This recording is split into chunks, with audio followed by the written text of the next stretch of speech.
Enough is enough, and it's time for a change. It is Sunday, and you're listening to the Sunday Segue Wrestling Podcast.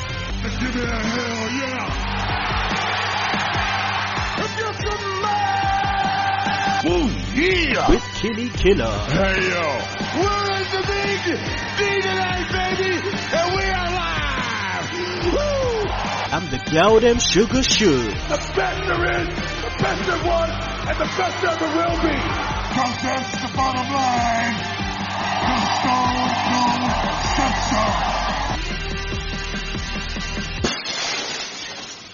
Oh, son of a bitch. You know what happens when you just hear the glass shatter. That means Sunday Segue Wrestling Podcast has entered the building, and I am the man of the hour, too sweet to be sour. The one man, no Instagram, Kinny Killa. Still no Shugs, but don't worry, he'll be back.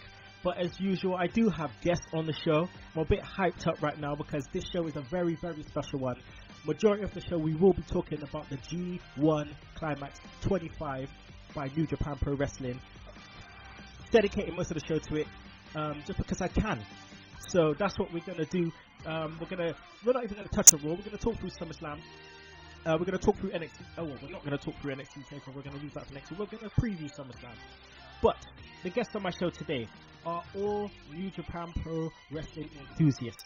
That's right. First off, I'd like to welcome, obviously, my partner in crime on a Saturday for the Retro Roundtable, the Cookie Cutter Podcast himself, Mr. Michael Cook. Wrestling! So much wrestling. I know. My head can't take it. And also, I'd like to welcome back to the show. He is the winner of the Beat the Clock tournament. Is none other than Darren Dyer. What's going on, everyone? Hey. Also, you know who it is. It's my mate Bill. My mate Billy the Mark Johnson. How is it, Billy? Hey yo everyone. Oh man, I'm so hyped. Everyone's here. I thought I was one of the only ones to be kind of into New Japan, and then I found out 3 of my fellow Seg heads are interested too, which has just made me even more hype. Yeah, we'll kick into it a little bit later. But Bill, how's your weekend been?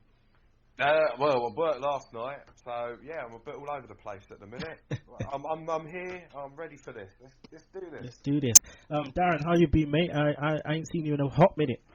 Yeah, I'm sort of just recovering from some sort of virus, but aside from that, I'm doing really good, thanks. Yeah. Shit, what kind of virus was it, man? I don't know. It was all like chesty. You can probably hear it in my voice. It's like still not right.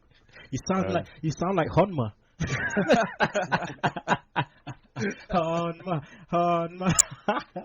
Oh man, Cookie, man, I swear down, you watch too much wrestling, bro. Every minute I see you, like, I'm watching Rev, bro. I'm watching fucking PW. I think this is the reason why I've had a migraine all week. I'm in a darkened room right now.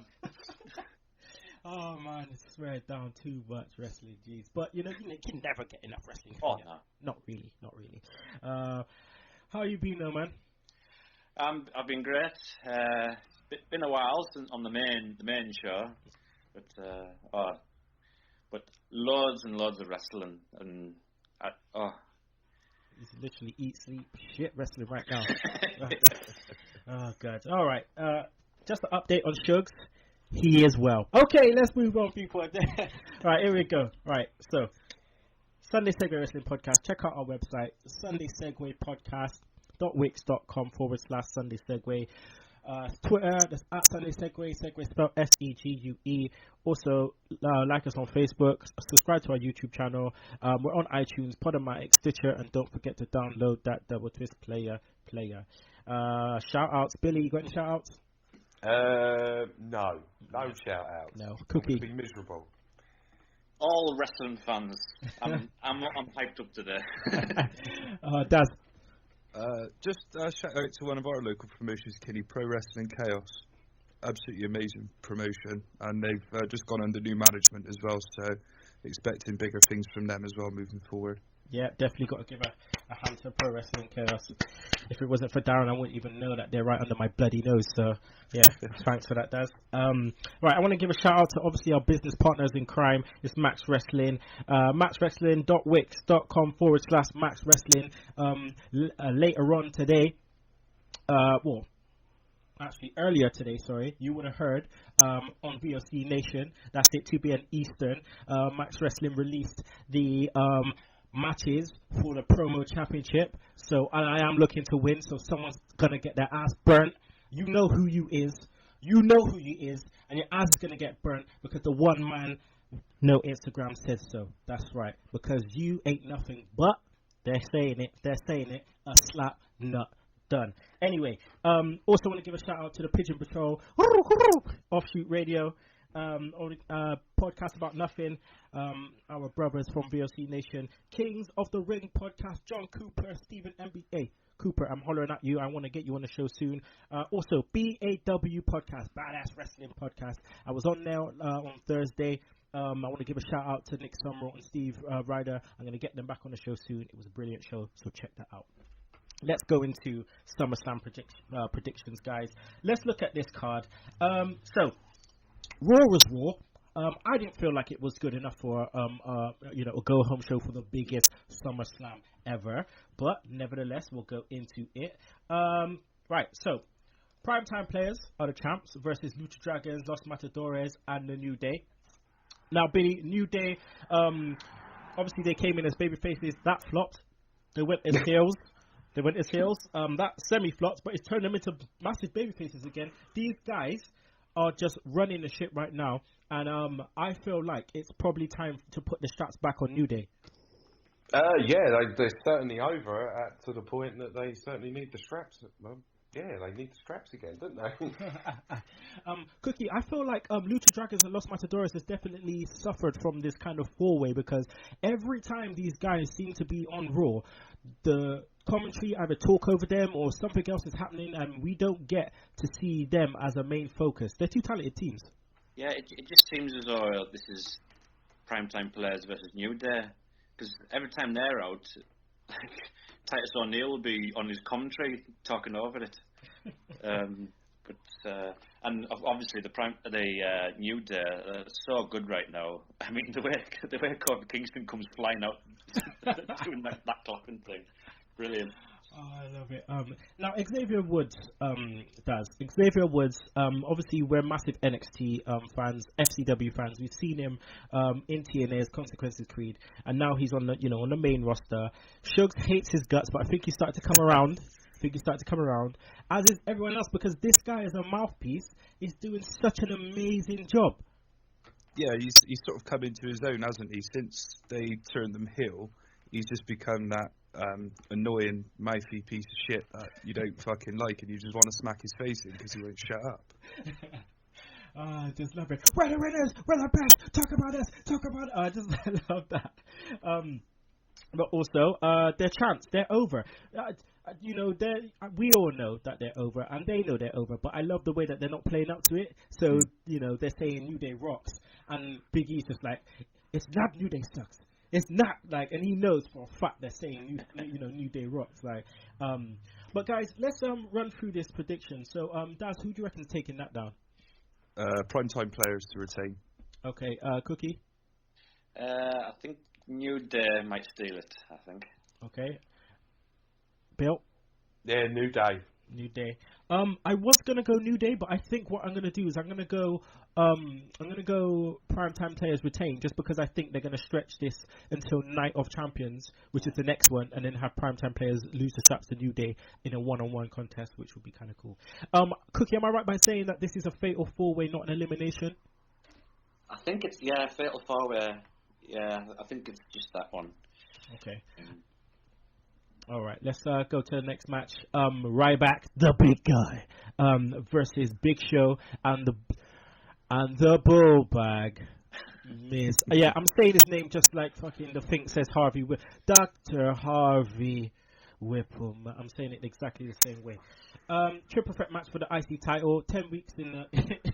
It would like it's happened 10 weeks ago. Finally, this is gonna happen. No matter how much we hate the bull bag, Cookie. All right, the bull bag is still entertaining to an extent, wearing that fucking cross-gender Jedi shit. Has he been good for the feud? I think so, as the little run in between the two big guys. But he's a great heel for it. And when he puts his hand up saying, "Hand up, everybody, shut up," sort of thing. Oh man, Daz. Now the Miz, obviously, they're trying to make each one of these guys credible within the feud, because you would have thought that would have been what they should do in the match. But the Miz lost and took a shell shock in the matter of 2 minutes on Raw.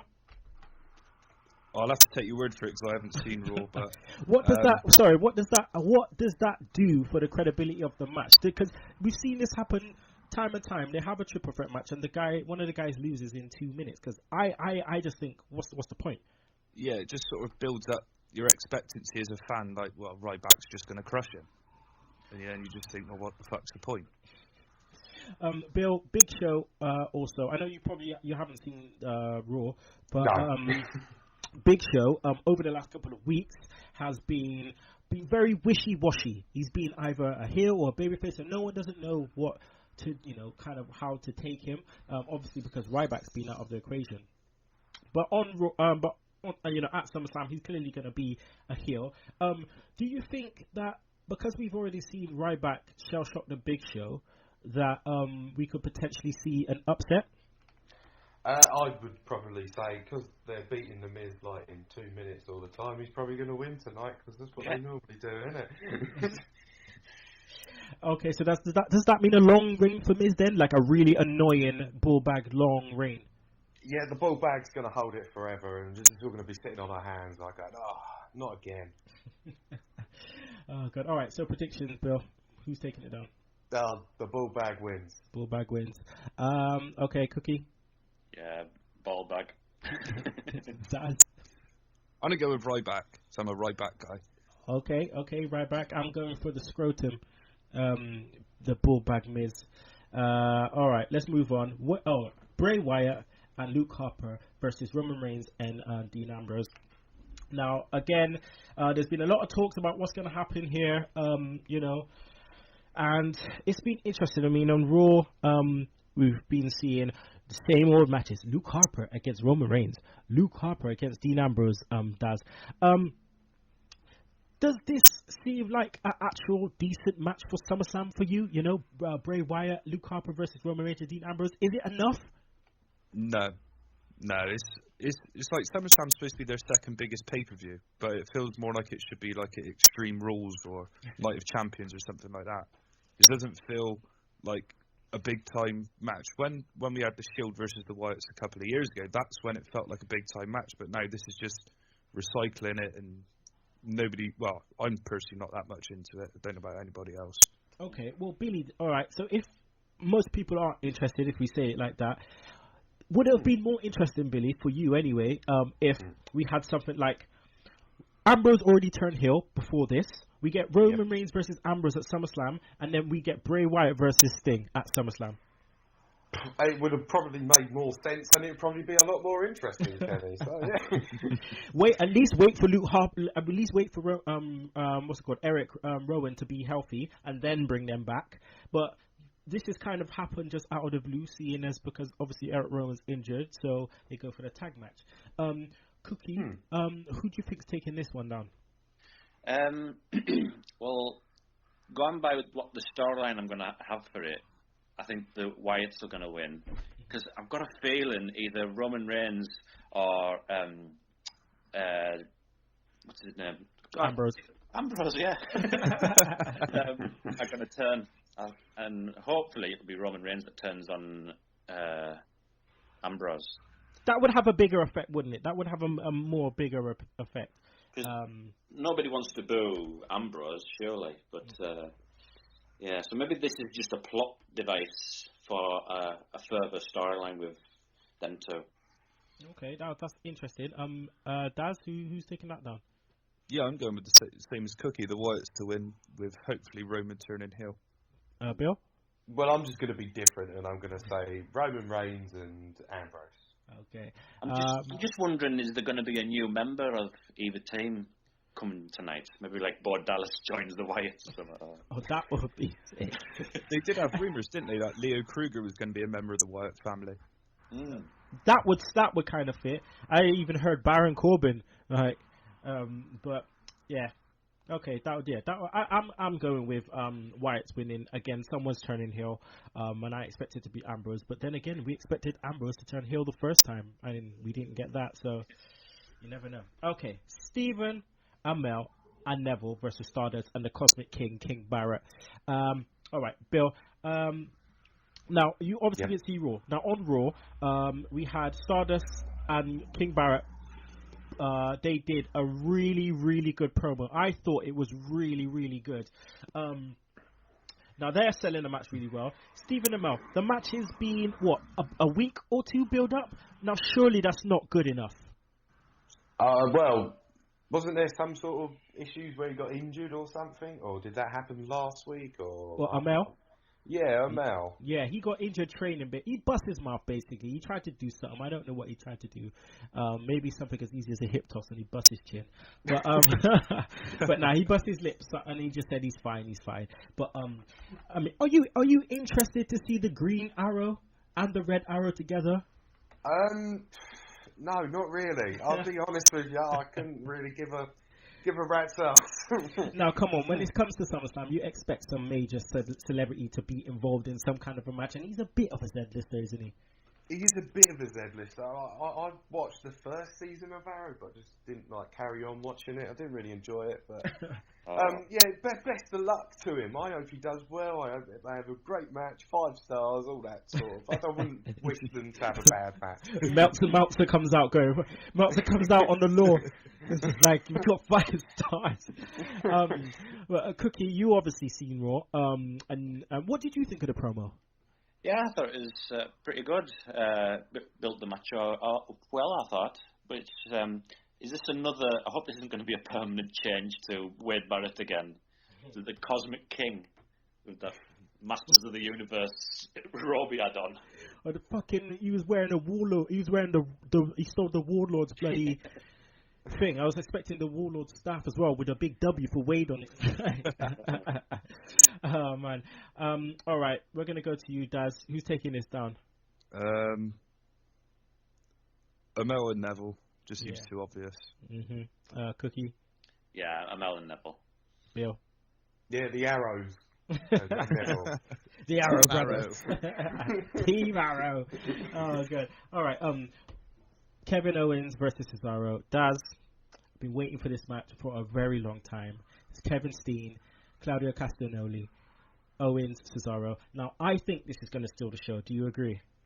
Most definitely. It's just going to be one big internet euphoria. I think, like you said, it's just going to steal the show. It's going to be the match of the night. Everyone's talking about Brock versus Taker, but I think this is going to be the in-ring best match. Yeah, it's going to be a massive high, man. It's going to be a massive high for a lot of people. And I really hope that Cesaro gets the applause that he deserves, because this guy has been carrying this feud, all right, especially with the 4 of them, with your Sheamus and your Ortons. This guy has made the matches. He has made the matches, and I really hope that he gets what he deserves. Cookie, Kevin Owens, he's doing double duty, and I commend him for that shit. I didn't think he would. I thought they might just leave this, off the card, but they're giving it anyway. Obviously, the result of what happened at NXT. But do you think that because he fought on NXT, if he loses to Cesaro, he'll use this as an excuse, and we'll get another match between them?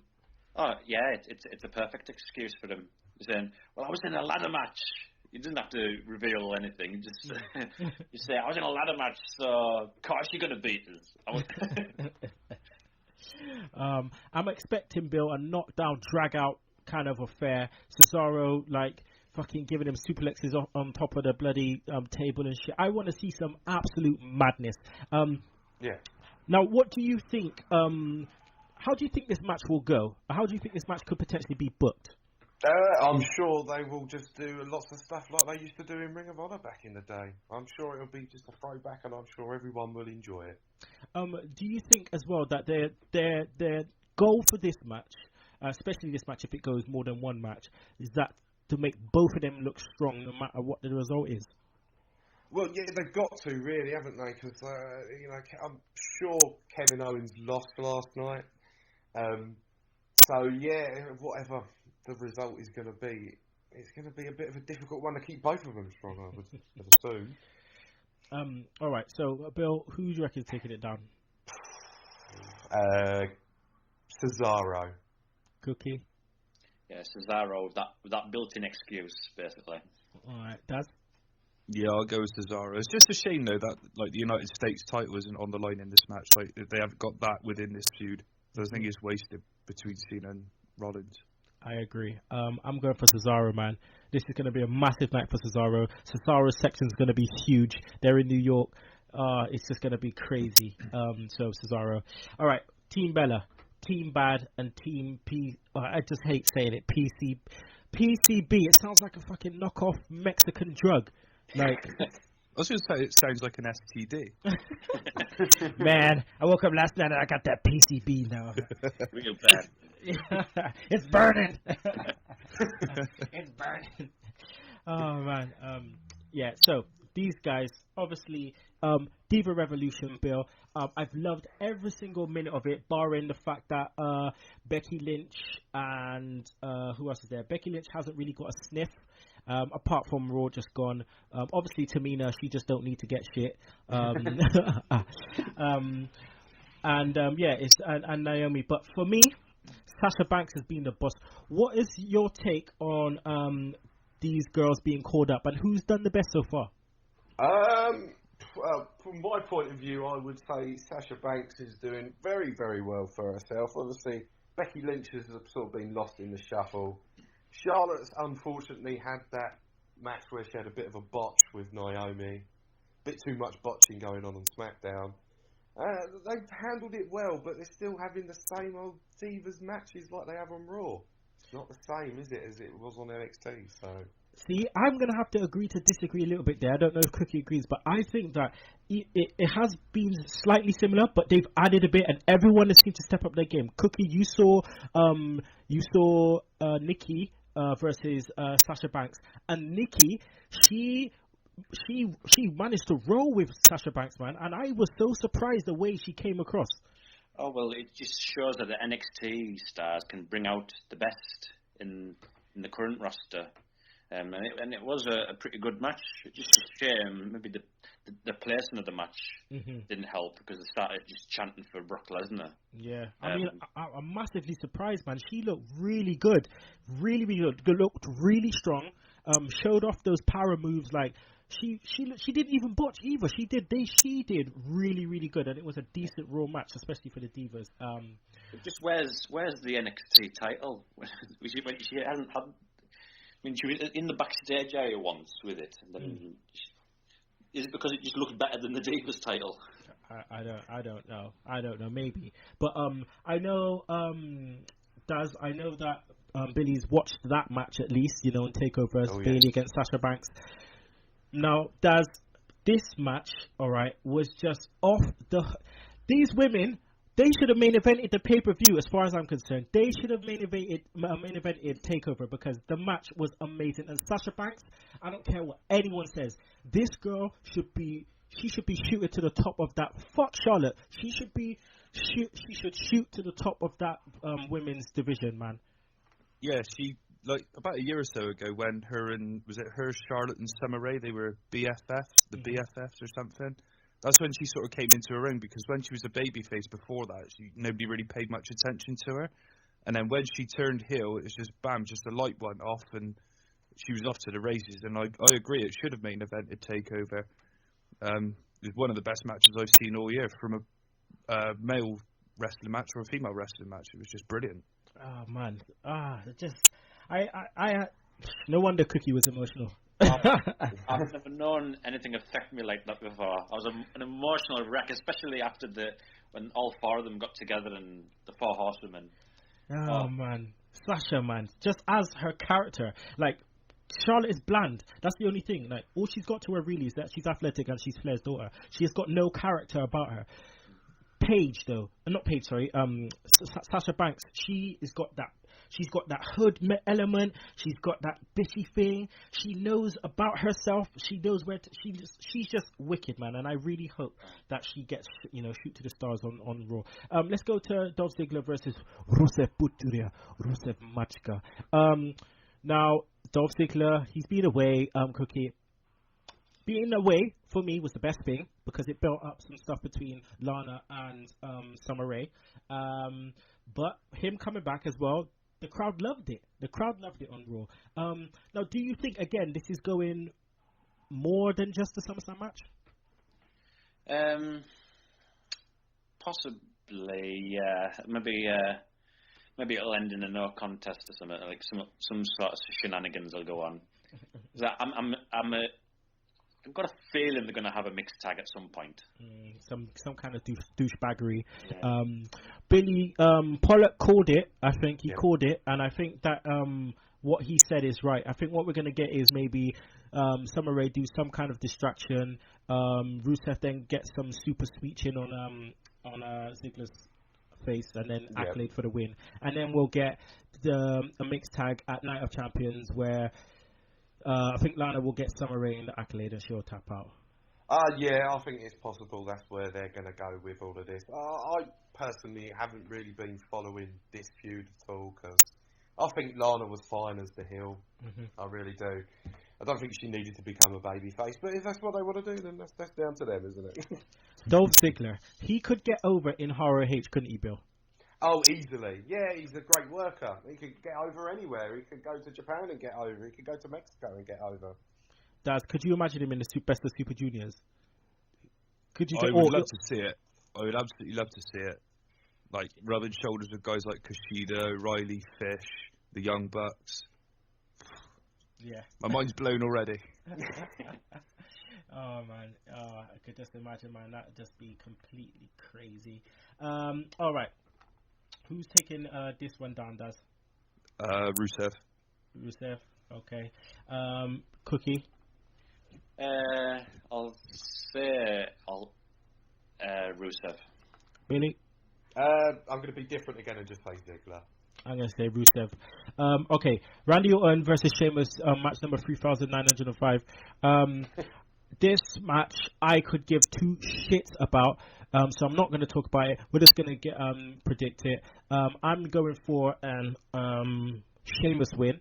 So by some kind of hitting with the briefcase. Bill? I think Orton will probably take this down. Okay. Cookie? Orton. Daz?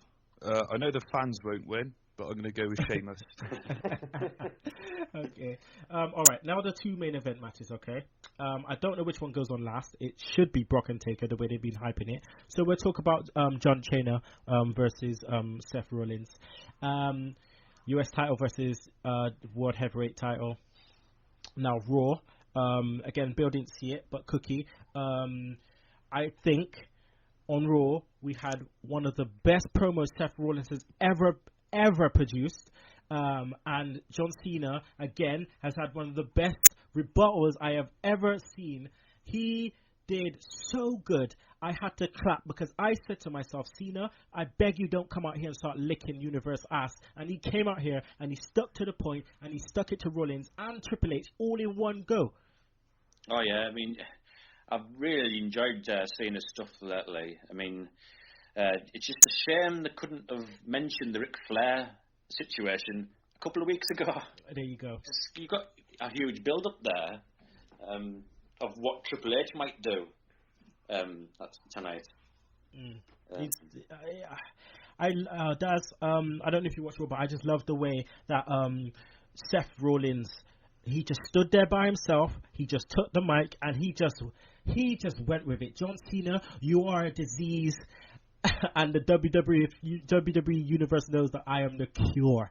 It's simple as, plain and simple. No beating around the bush. He just went straight for Cena. And I hope that he has more things like this. Do you think it benefits him not having the authority talk for him? Yeah, because having like Triple H talk for him or Big Show come out to watch his back or whatever, J&J, it just makes him look weak. And obviously everybody questions the booking then, but I haven't seen Raw, but from what you just said, that makes him look much stronger than what they've booked him over the past, 5 or 6 months as champion. Yeah, he didn't come across like some weasel trying to weasel his way out of the match. He just stood strong, man. Bill, how are we going to do this? How is this shit going down? Because a lot of people are thinking some kind of shenanigans is going to go on, and they'll still have their titles separately. But what's your take? What do you reckon is going to go down?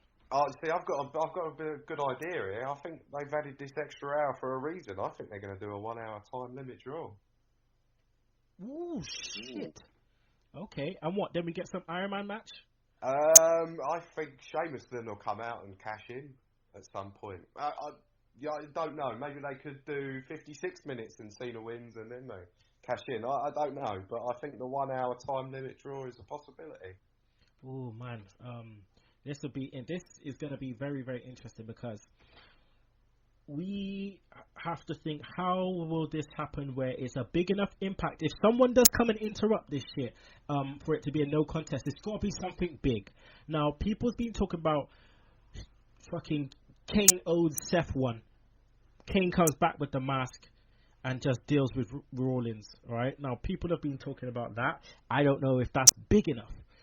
Sheamus, he doesn't deserve the title. He's done nothing to deserve the title. He's been injured for how long? He's changed his character. That's it. He's done nothing. So it's going to be interesting to see what happens. So, Bill, yes, call it, please. Who's taking this shit down, if anyone? I'm going to go with the draw, but if it was to pick a winner, I'd say Cena. Ooh, okay. Ooh, Cena 16 times. Ooh. Okay, Cookie. I'm going to say Cena by DQ, and Triple H will kick the living hell out of him. just to save Ric Flair's record. Because you know what he's like. He loves Ric Flair. So. Okay, Dad? I'm going to go with the draw, with Cena locking in the STF. Rollins rolls him onto his back. Cena's shoulders are down as Rollins taps out. Woo! I like that. I like that. But no Kane, please. No Kane. No Kane. If I was to go with one, it's SummerSlam. Seth hasn't had that defining thing yet. I think Seth's gonna win. I think Seth's gonna win. I just got a feeling. I wouldn't be surprised if he didn't, but I'm just gonna go for Seth because he needs it more. Cena don't need it. What would he do with the US title though if he did win? I don't know. What would Cena do? Well, yeah. It's too much like Ring of Honor for my liking with Jay Lethal. True, but then again, they're trying to stamp all over Ring of Honor, so... Well, yeah. You know, and hence probably why they built up the US title for so long, just like Jay Lethal did with the TV title. Yeah. Yeah, okay, main event. Brock Lesnar, Undertaker. Even more harder to call, but Daz, we're going to do this. It's been interesting, this build-up. They haven't done much, which is great. Okay, you haven't seen Raw, but I'll tell you what happened. Taker come in, low blow again, all right, and then another tombstone, just one tombstone though. Do you think that that tombstone was too much? A tombstone too many? Depends where they're trying to go with him. If they've turned him heel, which I don't really see the point in turning him heel if they have, then no. But if he's a face, then yes, it is too much. Cookie, the low blow. Now, it's significant to something, I think. I mean, they've been saying it on the law. It must mean something. And I don't know what. I don't know whether it's got something to play in the main event. But I think it's been interesting the way that they brought Taker back, don't you think? Yeah, I mean, Paul Heyman emphasised the point about Battleground where he low blowed him. So they made a point of just remembering that. And he'd done it again on Raw. A low blow, which is... I can't see many people booing him. I mean, he got booed because where Brock Lesnar was in Minnesota. But I think you get to a point where you're that much of a Hall of Famer, you can't boo him. Yeah. Bill, was you surprised that they decided to go this direction? Because I know I was when I first found out that they were going for Brock and Taker again at SummerSlam. I did not see that coming. So was you surprised that they decided to go this route for SummerSlam? Bill? You there, mate? Oh, where's he gone? I don't know where he's gone. Can you hear? Can you hear him, guys? No, nothing. Nah. All right, he's gone somewhere. Let's try and get him back on. Let's see what's going on there. I didn't even realize he came out of it. Something came out of it. It says he's online, but we've lost Billy a minute, guys. But it's all good. Don't worry, we will get him back. But in the meantime, we're gonna call it. So Darren, who is gonna take this down? The Undertaker. Okay. Cookie. I think Brock will win again. Yeah. Brock will win again. Yeah. Even more easily this time, I think. And then maybe they'll have a final match where if the Undertaker will go, if I can't beat you this time, that's it. It's over. It's done. Okay. Man, this is hard to call, but I'm gonna go with Brock. All right, cool. So that's the end of that. We're gonna go to a quick break. We've got to hear from our sponsors, but we'll be back with the G1 Climax 25. And we'll also be back with the 10 count, which Darren and Cookie have to run, and then also track of the week. So don't you miss it. Looking for a DJ? Looking for someone to host your event? Then look no further. Philadelphia's hottest DJ and host, The Voice of Choice. The Voice of Choice has hosted the hottest events in the tri-state area. Book The Voice of Choice for all your karaoke, conventions, and parties.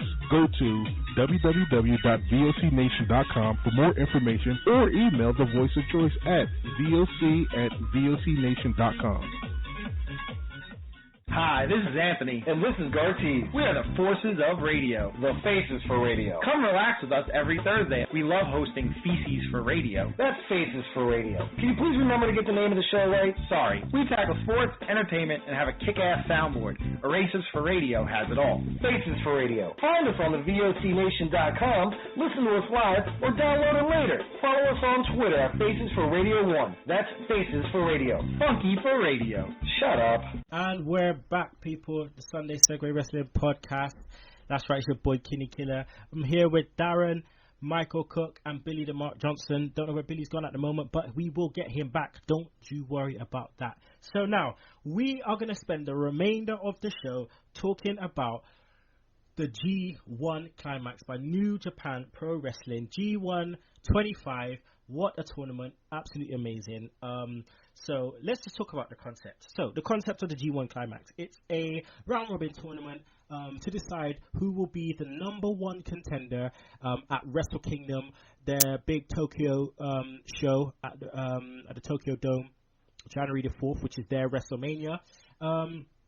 The champion is also involved in it. We've never got the champion winning, so we don't know what happens there. But there's 10 wrestlers in each block. Block A, Block B. They go for a round robin, and the top two of each then face off each other at the finals. This is a 19-day tournament. 19 days. They probably get 4 days off in the whole month.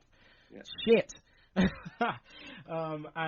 It's a bit of a roller coaster. So I've gone over the format.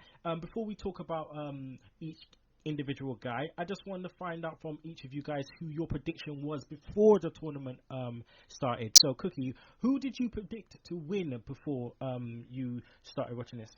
Well, as a really new fan of this, just the four main guys that I saw at Wrestle Kingdom, like Tanahashi, Nakamura, Okada, and Ibushi, were the main ones from that. So those are the ones I already knew. So I thought Tanahashi at the time. Okay. Daz, who was yours? Nakamura, just because of the way he was booked leading up to the tournament.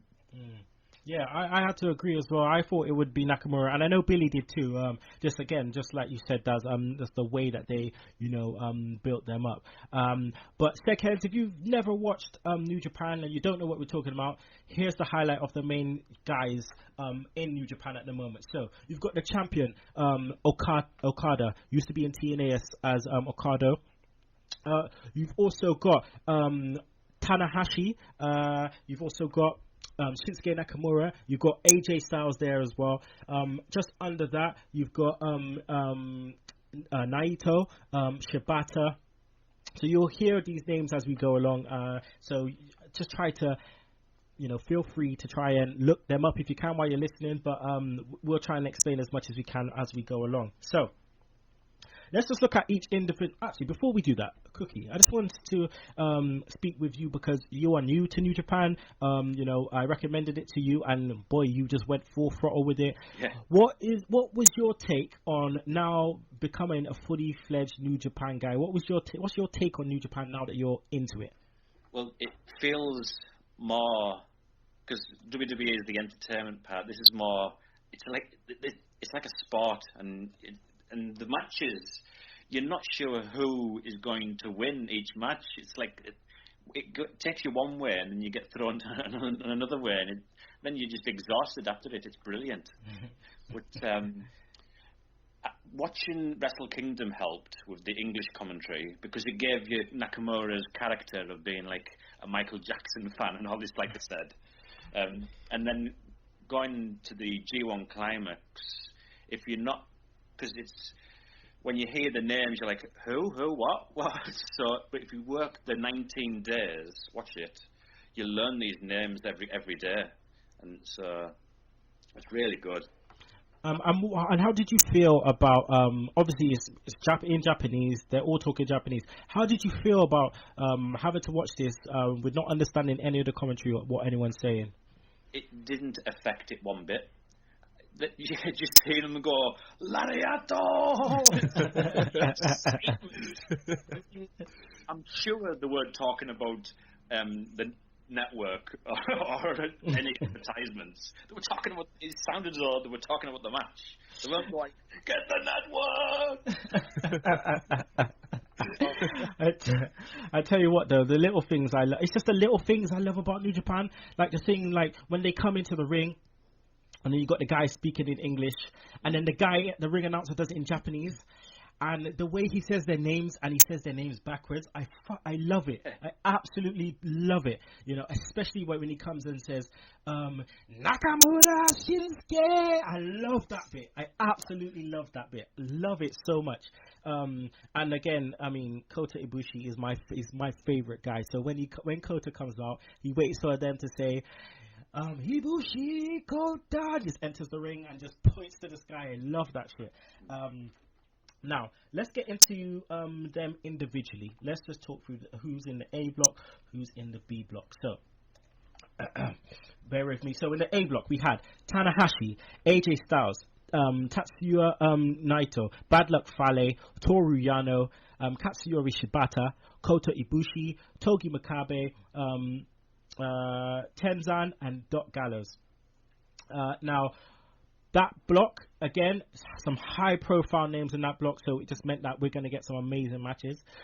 B block, we had Shinsuke Nakamura, Kazuchika Okada, Machine Gun Carl Anderson, Hiroki Goto, who's the Intercontinental Champion, Tomohiro Ishii, Michael Elgin from ROH. We had fucking Yujiro Takahashi, we had Yuji Nagata, Satoshi Kojima, and Tomoaki Honma as well. Massive fan favorite Honma. So what we're going to do is we're just going to go through each individual guy and see how they went through the tournament. Let's just get Bill back in. Hopefully he's all right. His Wi-Fi went down, so hopefully everything's a-okay. All right, so Bill, you back? That guys, Wi-Fi went down, just completely went off. All That's the all. lights went green, red, you name it. They went all different colours. I kicked it. Oh. He got back online. he curb stomped it. He saved that curb stomp for a special occasion. But it's all right, Bill. We just announced the A block and the B block, so we're just going to go through the A block now. We're going to go through them in the individual competitors. So Doc Gallows ended with 6 points. We had a lot of surprises from Doc Gallows, guys. I mean, Billy, I'm going to go to you first. Doc Gallows, he took down Naito within this. I thought, again, Doc Gallows as a big guy coming into this. And for the first time, guys watching this obviously know him as Doc Gallows from TNA, and Festus, and Luke Gallows from WWE. But I felt that he showed himself better this year than he did in the G1 last year. But Bill, what was your take on Doc Gallows' performance this year? Well, Doc's Doc. I think he's a good big man. He works hard. He's nothing special though. He's always just going to be a tag team wrestler, and he's always going to be number 2 to Cole Anderson. I mean, I was massively surprised, Cookie, with the way Gallows beat Naito. I mean, Naito, we'll get to him, but I was massively surprised. They went for an 8-minute match, and he took it down with a choke bomb from the top rope. How surprised was you? I mean, he won 3 matches. He also beat Shibata, and he beat Toru Yano. But Naito and Shibata. Yeah, I didn't like that, but because I'm a really big Shibata fan at the moment, and Naito is an unbelievably great heel. I believe he's only just turned, right? Correct. Yeah, and he shouldn't have beat those two. I thought they would have been great on this tournament. Other than that, we had numerous times, Daz, where we had the Bullet Club, who's the big heel faction in New Japan Pro Wrestling.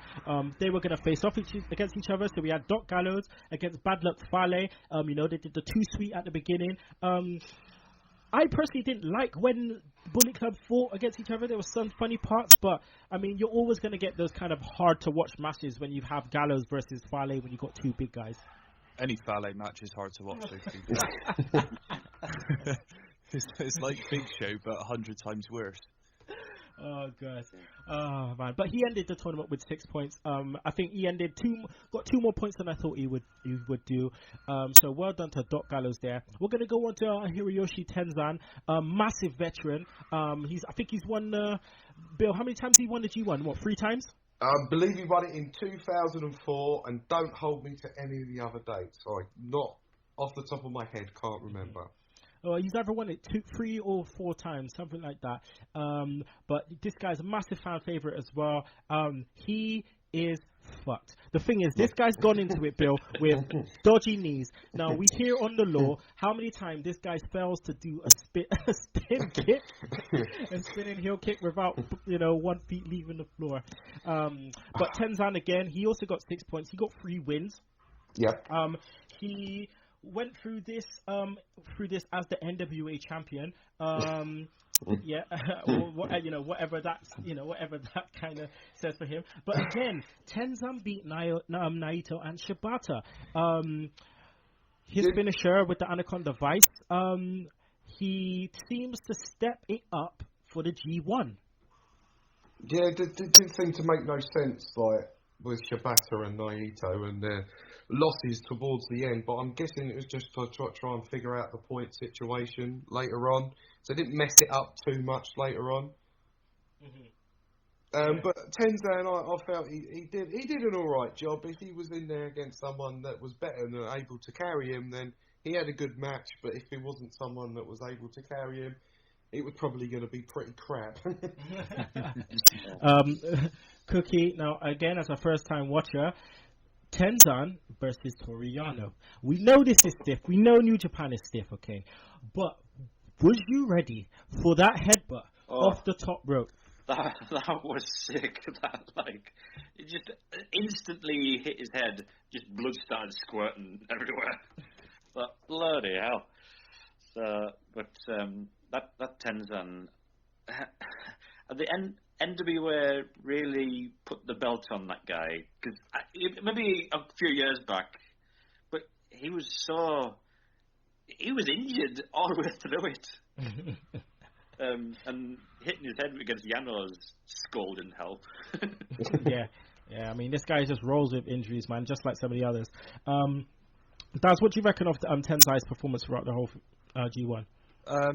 Similar to what Billy said, really. If he was in there with better guys, then the matches were obviously easier to watch. But other than that, it wasn't too great. But as you said, he's injured, so I wouldn't have put him in there personally in a tournament, full stop. But yeah. I mean, we're gonna get into that a bit later about who should be in next year's G1 and who shouldn't. But man, are you a fan of the Mongolian chops, Daz? I love him. I love the fan participation. It's like. I love that. But yeah, Tenzan finishes with 6 points, same as Doc Gallows. We then go on to Togi Makabe. Togi Makabe Cookie went in as the Never champion. The Never champion is pretty much the stiff champion, even though the belt didn't start out like that. It was used as the younger guys to cut over, but it's now turned out to be this stiff championship. And Togi Makabe, you can't get much stiffer, apart from Ishii, than Togi Makabe. He had 8 points in the tournament. He had some really, really good matches here, I thought, Makabe, because of his stiff style, especially his matches with Ibushi.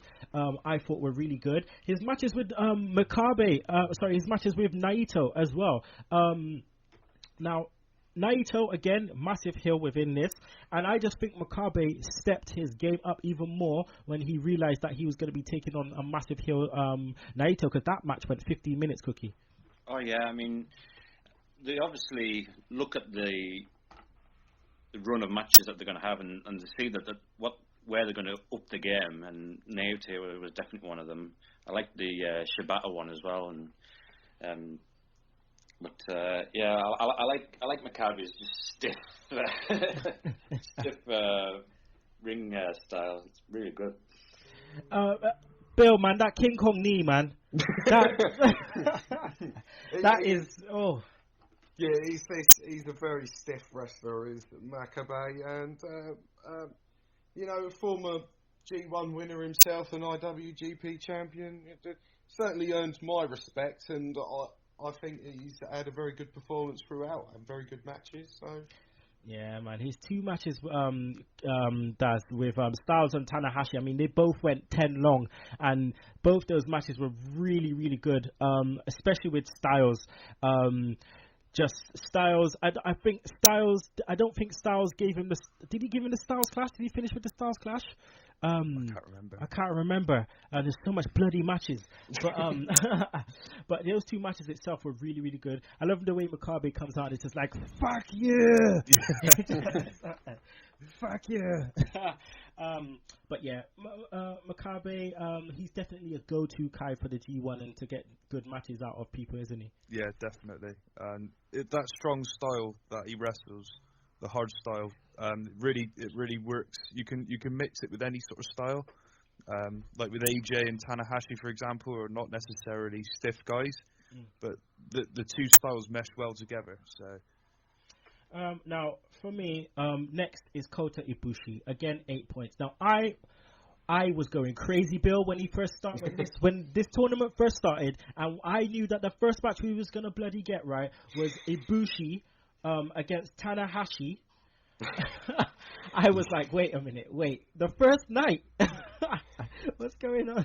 There was a great way to start out the tournament, wasn't it? It was a tremendous match. I really enjoyed the one with Tanahashi.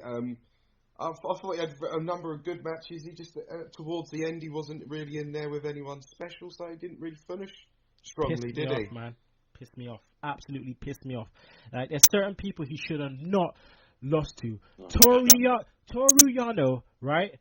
Yeah. Fuck me, man. Just get, like... 50 seconds. That's what I mean. The thing is, Ibushi has been being pushed quite a bit. I mean, he won the New Japan Cup, he went into Evasion Attack in an amazing match with AJ Styles, and then he kind of just petered away towards the end. The only thing I can really see being the problem with Ibushi is because he still works DDT. He isn't exclusive to New Japan, and I think until he becomes exclusive to New Japan, that they're just going to keep him at a certain level. Yeah. And it's a shame. It is a shame, because he should be headlining shows, and he should obviously be in there having tremendous 5-star matches with Nakamura, the aces of New Japan. Now, Cookie, Daz, Ibushi lost to Bad Luck Fale. Now, I think because he beat Bad Luck Fale on the way to winning the New Japan Cup, that was a given. That was going to happen, you scratched my back, I bloody scratched yours even harder. But within this as well, Ibushi went some long matches, man. His match with Tanahashi was 20 minutes. AJ Styles against Ibushi was bloody fantastic. Yeah, that was one of the matches of the tournament. I mean, you said they had that great match at Invasion Attack. This probably wasn't that far off of it. It was...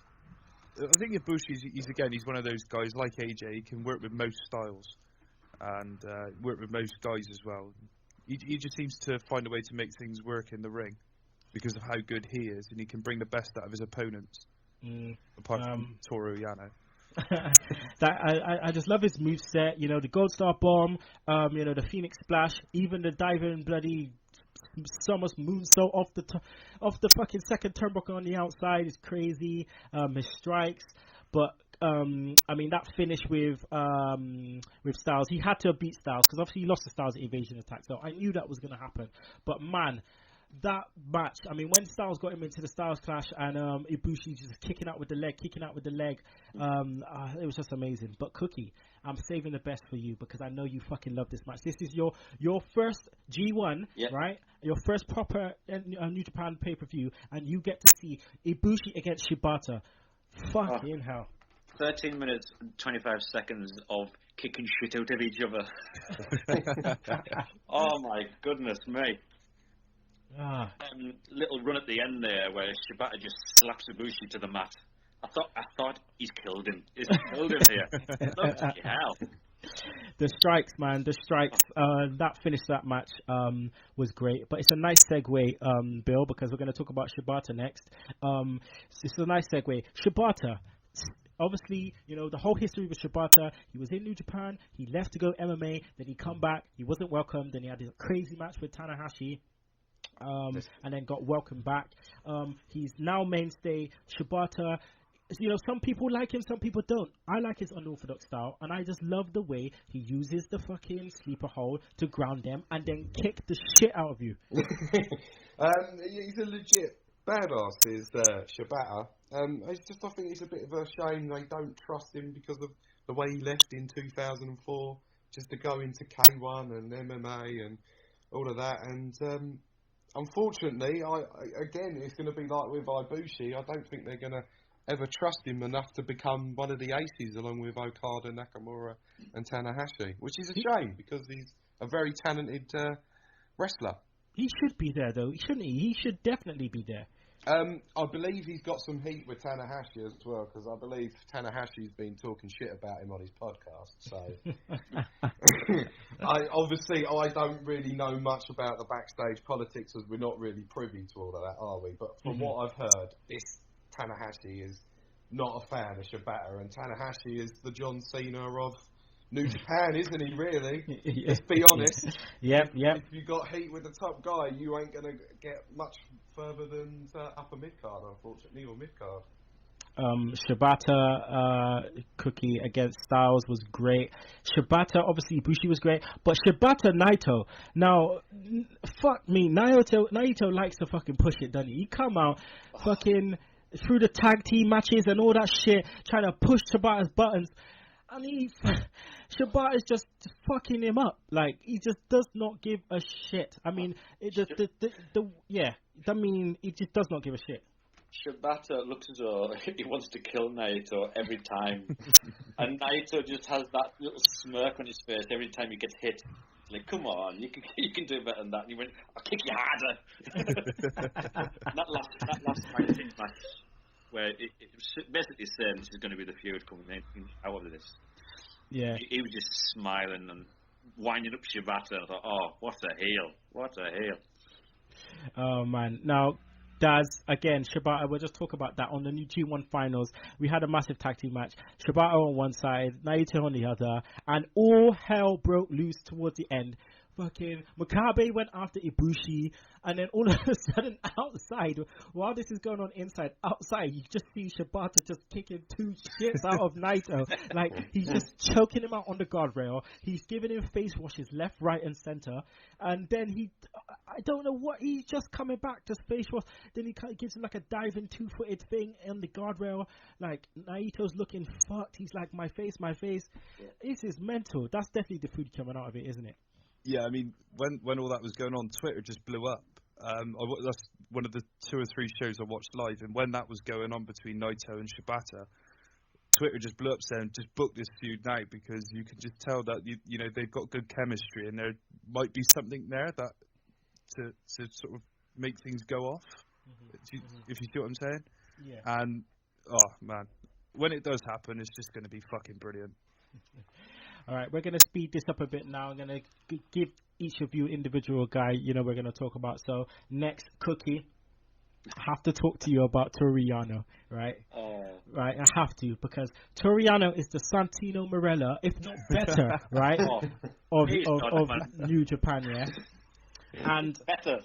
He is this guy. I absolutely love this guy. I've got a soft spot for him in my heart. This guy just makes me laugh every time he comes out selling merch. Oh yeah. Fucking just everything from the RVD spots to the water spraying in the face to the antics. Oh man, as a first time watcher, what did you think of Yano your first time? Every move he does is illegal. First thing he'd do, he'd come up and take the thing off the post and spray water and just shrug his shoulders like, what? I love him. He is amazing, man. He's got a bit of character-wise. He's got a bit of Eddie Guerrero about him as well. Yeah, like with the lion cheating and stealing. Oh man, it was like the break. Oh, look at break. Oh, love it, absolutely love it. Love it when he beats like who is he beating? Big names like Ibushi or whatever, and he's just laughing. He just points and laughs at them for losing.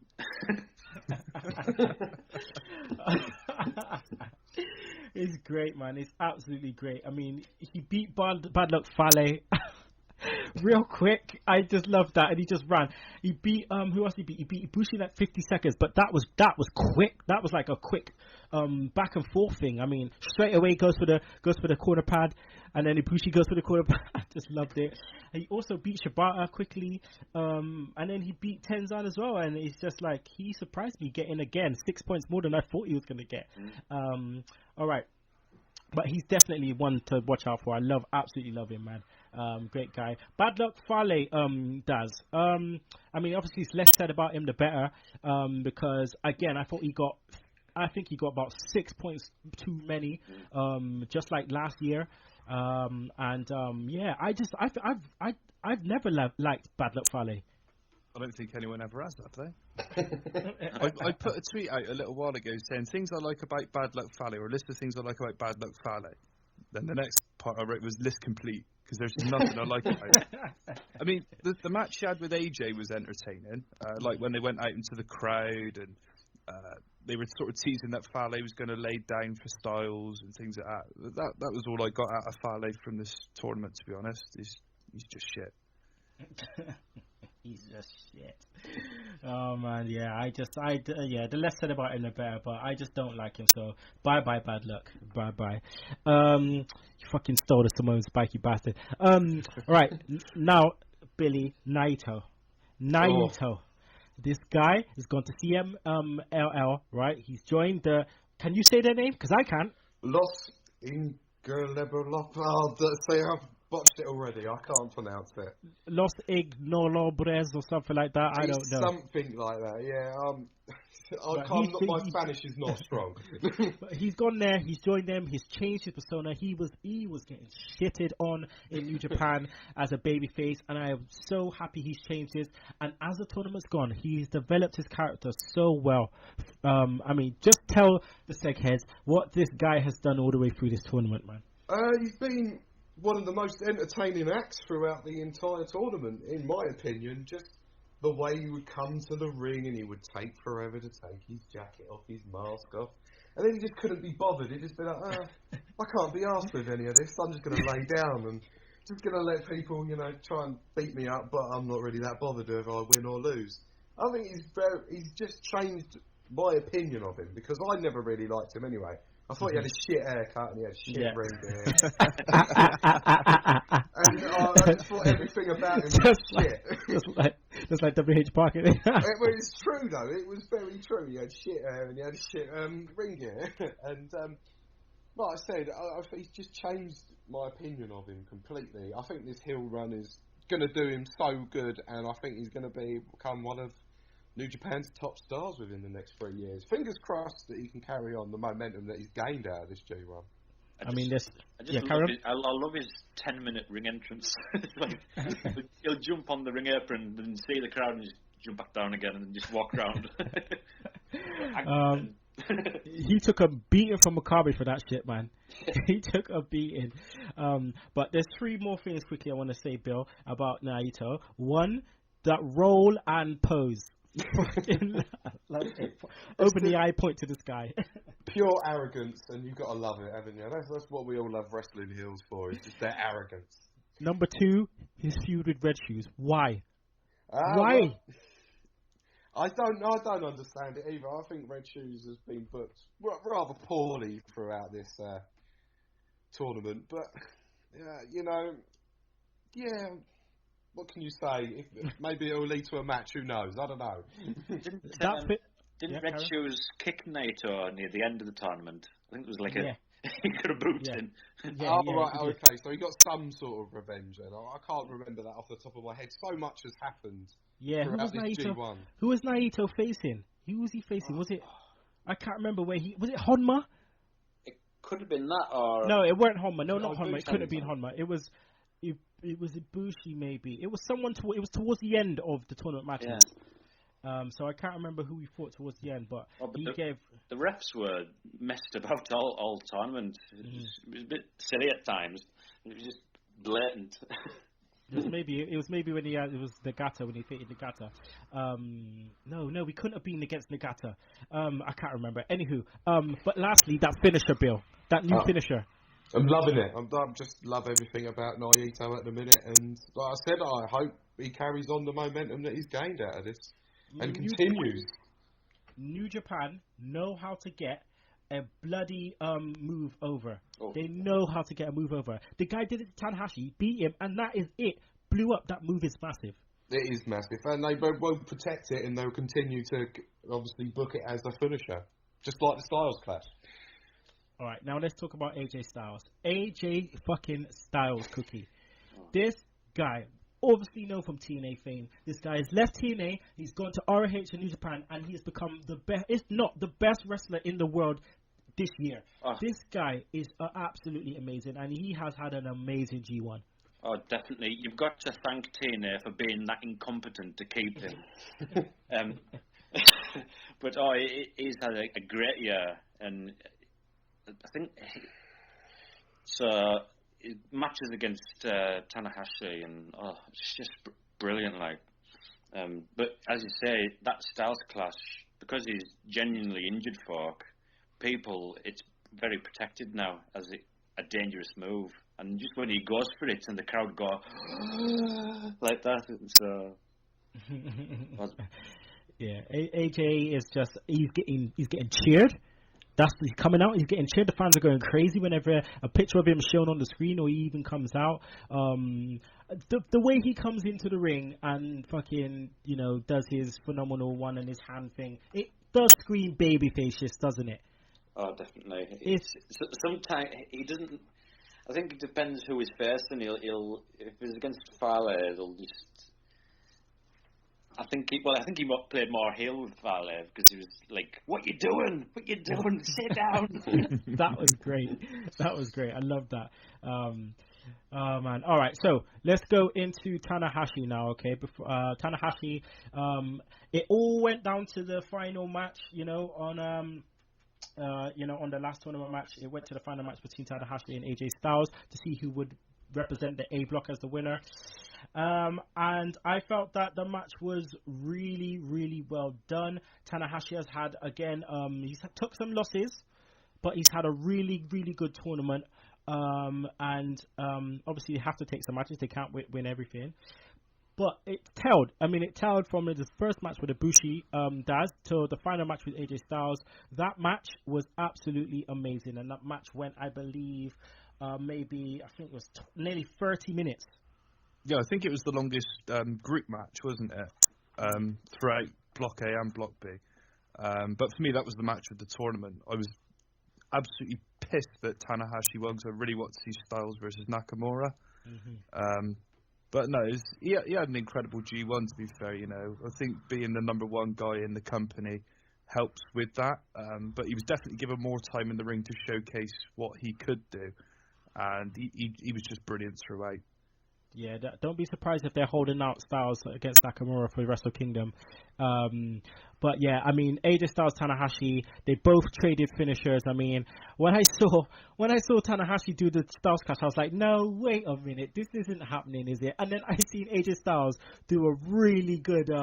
It was almost like how D'Lo used to do the frog splash, how he did it. But yeah, it was really, really good. The match was nicely done. The way it finished as well. Yeah, Tanahashi took it down. He won the A block with 14 points. So let's go on to the B block now to see who would face in the finals. Let's talk about Honma, Bill. Let's talk about Honma. Let's talk about Honma. Honma in my heart. Again, he's got a soft spot in my heart. He's finished his headbutts. This just makes me laugh every time he tries to go for the headbutt. The way his voice just makes me laugh. The fans absolutely love him, and they told this story all the way through of this guy not winning, not getting a point last year. Yeah. And then he finally got one. He's been on this losing streak for like a year since the last G1. And you just feel so sorry for him because he puts his heart and soul into every match that he's in. And you can just see he just wants to win, and you're just with him like every match that he was in. And when he finally beat Ishii, oh my God, I lost my shit, and I was smiling from ear to ear. He had some really good matches though. Honma did. I mean, he had a really good match with Naito. I thought. Sorry, not Naito. With Ishii. He had a really good match with Nakamura, I thought as well, and Okada. And I was so happy that he main evented his day with Ishii, because that match was really, really good. The Budokan Hall was alive for that, weren't they? Yeah, definitely, man. And I'm glad he got to talk with his fucked up voice, man. Exactly. He got to cut them. Oh, sorry. That voice is unbelievable. It's like he's just growling all the time. He's like, he just makes me laugh. Like, is that his natural voice, or is that like something for show? He's got crushed larynx, hasn't he? Oh, I don't know. Yeah, something like that. I think maybe Pollock was joking about it, but I thought he had a crushed larynx. Same sort of thing as Eric Young, then, isn't it? Really? Yeah. But so he's like, "Arigatou gozaimasu."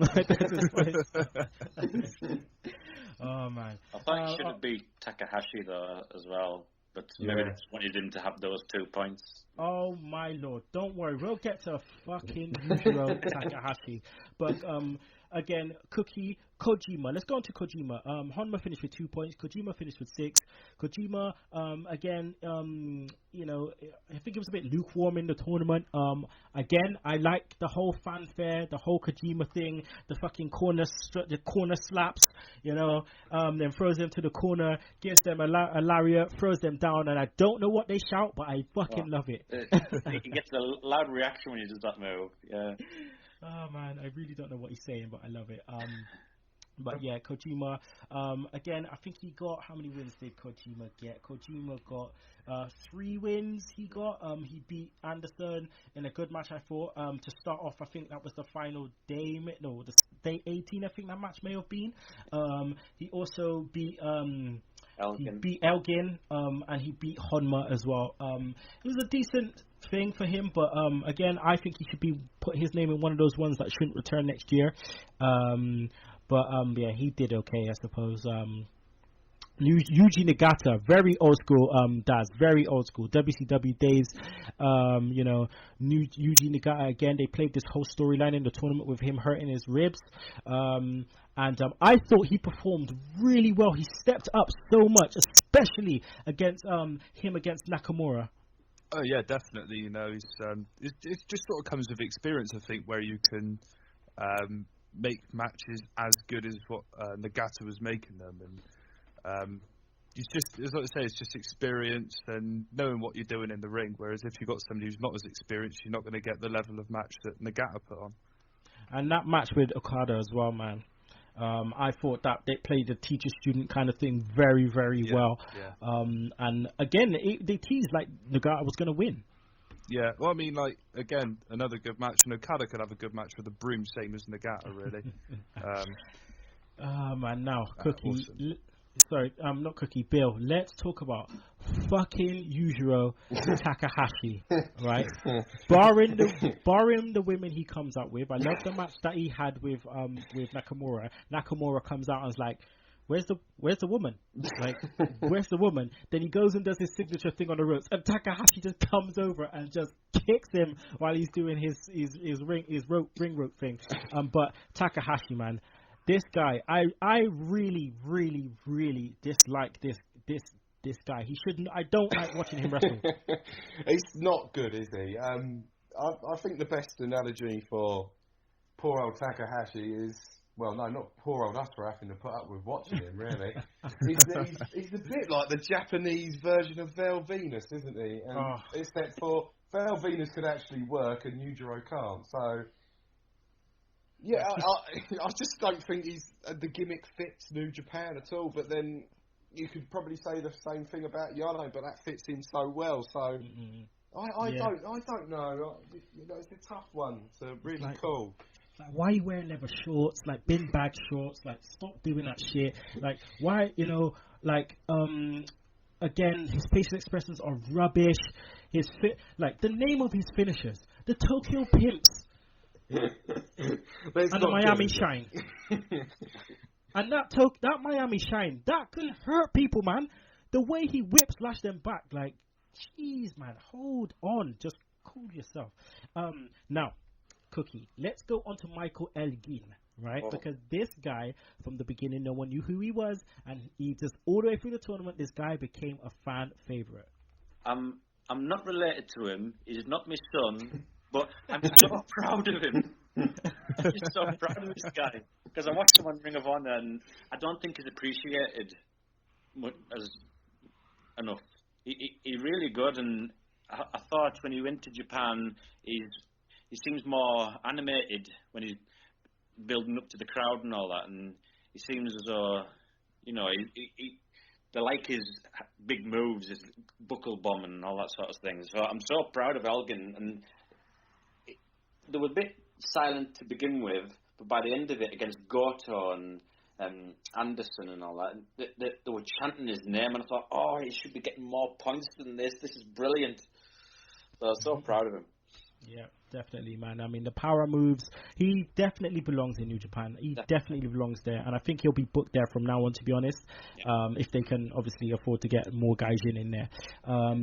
But yeah, okay, guys, I'm going to speed it up now because, again, the time's going, so we'll just quickly. Tomohiro Ishii, same as just strike after strike after strike, stiff.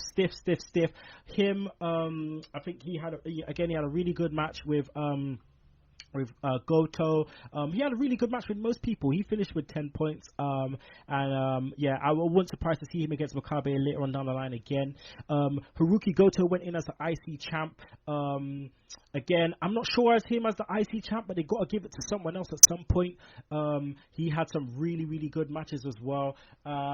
He beat Okada, which was it was telling. I think it was very telling. Billy, I don't know what you thought about that. Well, I did sort of call it to begin with. I think that what they're probably doing is with Okada is they set up a number of matches by having him lose, didn't they, throughout the tournament. So they set up a number of matches, and I think at some point what they'll do is they'll do a champion versus champion match. But I think Goto obviously the title will not be on the line, and I think at some point him and Ishii will have a match at Wrestle Kingdom. I think that's what it will lead to anyway. Okay. And then we've got Machine Gun Carl Anderson, who again he's done a really, really good G1, I mean, last year, he was in the top three. He was in the top three again, but he got more points this time. He's done really, really well. He seems to up his game, Daz, in the G1 again as well. He's obviously he's a tag team champion, but he just ups his game a lot in the G1, I find. Yeah, I mean, I would say Anderson's my favourite tag team guy in the world right now, but throughout this tournament, he really sort of shrugged off the tag team moniker that he's generally labelled with and showed that he can go in singles wrestling as well, which is really nice to see. I'm a big fan of Anderson. But he needs to stop. Fucking gyrating with AJ Styles for fucking Maria Kanellis. Like, yeah, that was funny. Him beating Goto and Nakamura that teasing and maybe an IC title shot at some point? Because there were 2 big wins, I thought, one after the other. Oh yeah, straight away as well. I mean, I don't know what's going to happen there, but yeah, it was just very interesting to see. And then we got Okada and Nakamura, both finished on 14 points, and it all went to the final day again. Now this match, right, Nakamura against Okada, I thought this match was one of the matches of the tournament. I thought this match was amazing. The finishing sequence, guys, of this match. I mean, he went for a Boma, got hit with the best dropkick in the world in the face. He fucking took him over. Then Okada went for he went for the Rainmaker, got the Rainmaker, picked it back up again, went to do it again, and then we had Nakamura reverse it into an armbar, and then we had Okada pick him up for the tombstone, go again for the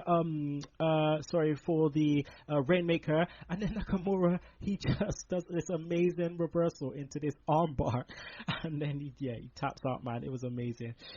So that meant Nakamura won, and then he went on to face Tanahashi in the final. Tanahashi against Nakamura in the final. I was pissed, Billy, because I thought Nakamura was going to win. Again, it was a very, very hard fought match, a very, very long match. This went for, I think it went for like 32, 33 minutes. Yeah. Again, a lot of rest holds at the beginning, but when it got to the nitty gritty, man, you couldn't get better than that, man. I just thought the match throughout was incredible. I just liked all the throwbacks to all their previous matches that they've had over the years, because they've been feuding and facing one another since, I believe, 2003. Don't hold me to that. But it was just so much, awesomeness going on in that match, wasn't it? It was an incredible final, and it was the right way to end it. In my opinion, it's the right way to end it now, because I look at it and I think, well, you know what? Tanahashi versus Okada, number 3. This time, Tana's going to lose, and he's going to put Okada over in the Tokyo Dome at Wrestle Kingdom, and then that's going to be it. It'll be the end of the feud between those 2. Yeah. And he'll be passing the torch, won't he, in the process as well. Definitely. Cookie, your first G1 final, what did you think? Oh, it was brilliant. I mean, 32 minutes.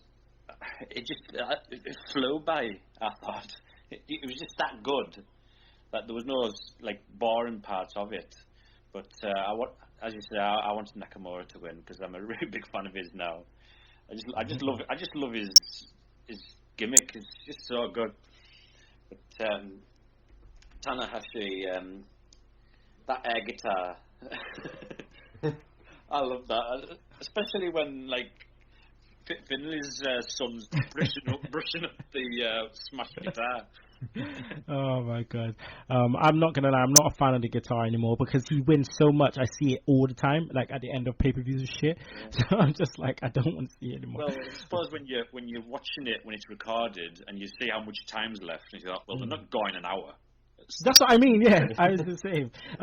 Daz, final 2 cents on this, man. Throughout the final, I had a wrestling boner. It was that good.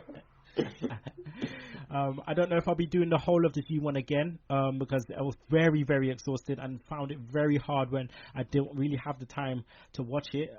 So I don't know if I'll be able to do that. But yeah, man, very, very good finals as well. I want to give a quick shout out to Ricochet versus Kushida, which was absolutely amazing. Yes. Got to give a clap to that. Ricochet did absolutely amazing, both of them, man. And I think they would book Ricochet again. Prince Puma in Lucha Underground. Just lost the title, I think, as well. So what we're going to do now is it's safe to say the feud's coming out of this. We're going to get Ibushi against Makabe for the neverweight title. We'll get Naito Shibata. And I don't know what we'll get out of this as well. Any shout outs, guys, for what you reckon is going to come after this? Ishigato, that's the one I'm thinking. Nakamura Styles. Anyone else want to take the floor? I'd like to see Elgin over there more, but I'm not sure they could put him against. That's the only problem. What about in the finals? We had Delirious is one thing at the beginning, talking in English but trying to sound Japanese while he's like, no, that's his illness. That's Is the it? storyline illness, yeah. Oh, it's like Okada Tanahashi. It's just But apart from that, we had, I think it was Tenryu come up, and he was with Okada. And I wished at that point I understood Japanese. I don't know what was happening. I don't know if anyone knows what was happening there. Apparently, Tenryu's got a retirement show, and he wants to face Okada at that show. Yes. Shut up. Yeah. That's what I'm told. I don't speak any Japanese. I mean, going by how he got out the ring, can he? I haven't seen him wrestle. But didn't he fall to the mat to get out the ring?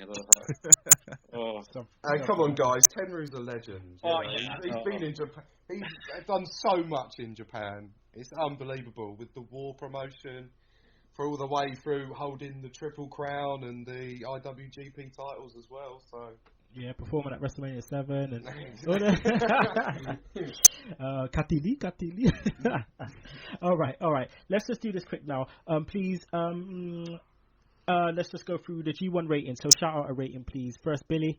10 out of 10. Cookie. 15 out of 10. Daz. 150 out of 10. Okay, and now please shout out Daz your G1 MVP.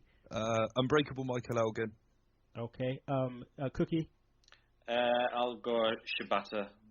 Okay, and Bill. I'm going for my man Honma. Oh, Honma. I've got to say Naito, man. I just got to. I would say Ibushi, but he just fell towards the end, so I got to say.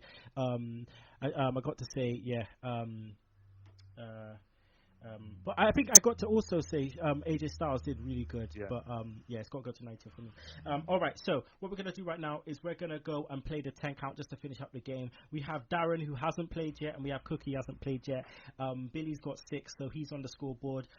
So right about now, we've got 3 categories. You've got 10 seconds to name as many things as you can within those categories. Who wants to go first, Darren or Cookie? Go on, Cookie, you can go. Okay, I'll go. Okay, Cookie. So pick category A, B, or C, please. B.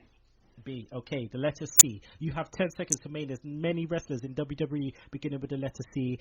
With 3, 2, 1, go. Carlito. Yep. God. Keep going. Charlotte. Mate. Yep. Keep going. Chris Jericho. Chris Benoit. Yep. Done. Finish. Ooh, 4. I got for that. I thought I was going to get deep. All right. So for Daz, category A or C? A, please. A. Okay. ECW pay-per-views. Please name as many ECW pay-per-views as you can in 10 seconds. In 3, 2, 1, go. November to Remember. Yep. Barely Legal. Yep. One Night Stand. Go. Yep. December to Dismember. Yep. Shit. Done. Oh, done. All right. 4. You got 4 as well. So 4 for Cookie and 4 for. All right, Darren.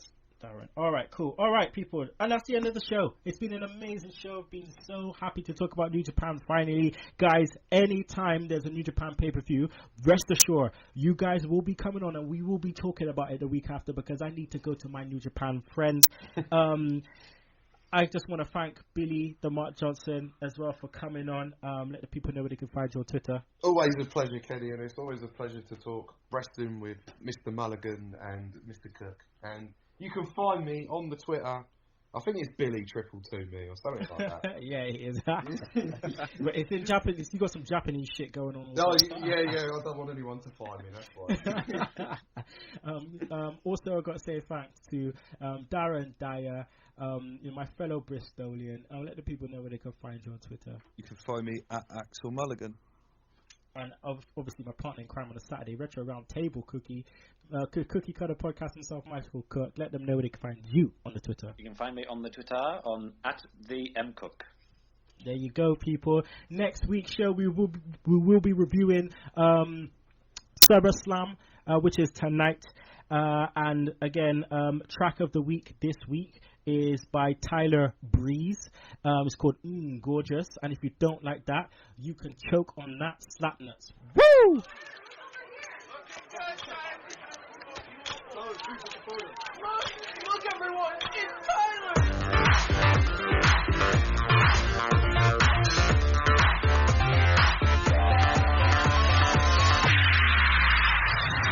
Is it my eyes when you look at me? They are so gorgeous, they'll set you free. Could it be my walk or just my stare that makes you freeze when I appear? Super good looking, every hair in place. Everyone loves this gorgeous face. You can't deny my beauty shots on everything that you are not. Part man, but all model. Am I what you want? Am I who you follow? Don't try and fight it. You can't deny. This is perfection personified. Piercing eyes and a chiseled jaw, molded by the gods without a flaw. Can you feel the presence of greatness near? This hair, this look, Prince Pretty's here. Super good looking, every hair in place. Everyone loves this gorgeous face. You can't deny my beauty shot on everything that you are not.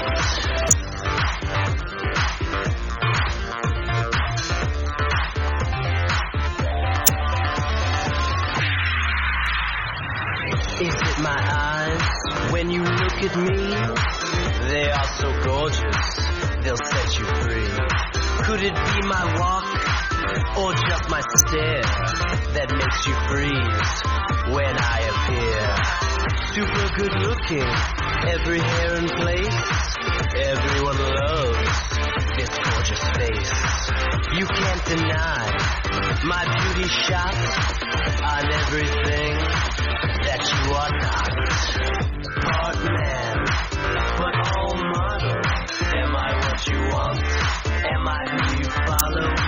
Don't try and fight it. You can't deny. This is perfection personified. Piercing eyes and a chiseled jaw, molded by the gods without a flaw. Can you feel the presence of greatness near?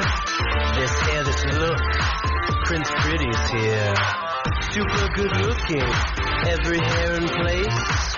Everyone loves this gorgeous face. You can't deny my beauty shot on everything that you are not.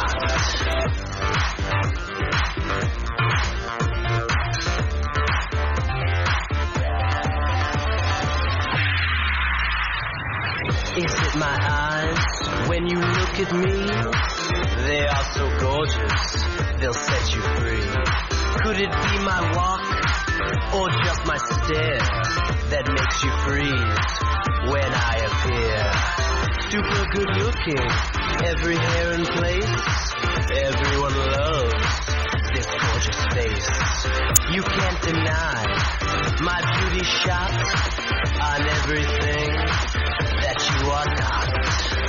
Part man, but all model. Am I what you want? Am I who you follow? Don't try and fight it. You can't deny. This is perfection personified. Piercing eyes and a chiseled jaw, molded by the gods without a flaw. Can you feel the presence of greatness near? This hair, this look, Prince Pretty's here. Super good looking, every hair in place. Everyone loves this gorgeous face. You can't deny my beauty shot on everything that you are not.